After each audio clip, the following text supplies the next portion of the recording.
I got a little ahead of myself. I said we would talk about configuration. Let's table that for a video or two. Before we leave this topic, I do want to talk about what you see here in our to-dos controller, in our create post version of the create method. You see this bind attribute applied to our to-do class. Now, I've already said that what we see being passed into this post version of our create method, same would apply for the edit as well. What we see being passed in is an instance of our model called to do. But there's some magic going on behind the scenes that actually is taking the form fields that were generated for the get version of this create method. It takes the form fields that were submitted by the end user with data that they typed into the description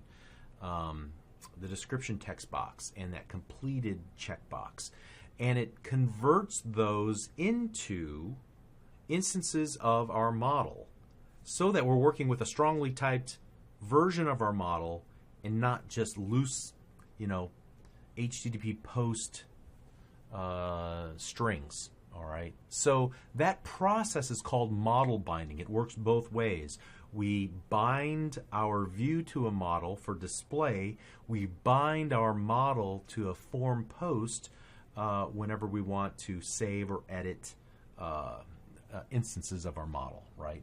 This bind statement does something a little bit interesting. It is a protection against overposting, and you see this comment above it that it kind of explains that. I just wanted to talk about it in general. Overposting is a particular type of hack that has been made possible from people who are careless about their models. And perhaps your model has 10 properties, but you're only exposing 3.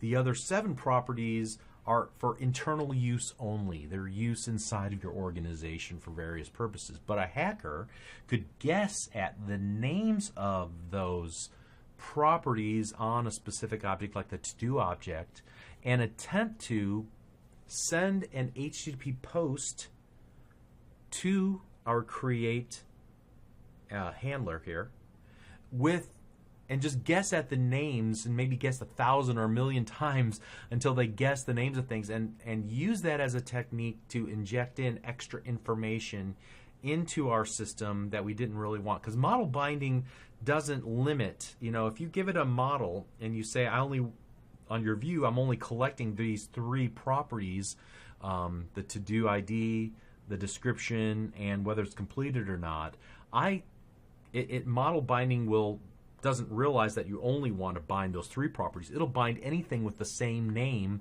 that's been posted to it. So this bind statement says ignore everything except the to-do ID, the description, and the completed. Okay, so if somebody wanted to attempt to put, let's add another property, approved. So let's go prop bool approved, and we added another data migration, and we added the field of the database. Now this is going to be some sort of flag that we operate business rules against it and decide, whether this person should have credit or not, or I don't know what the case might be.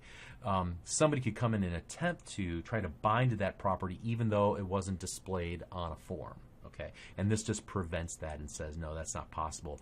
Only listen to properties, to do item, description, and completed. Now, for the most part, you don't need this. I mean, in most cases, you could delete that and be just fine. It's just they wanted to show you a best practice whenever working with this template. Okay, it'll still work. In fact, let me just back out of that change, and let's create a new to-do item,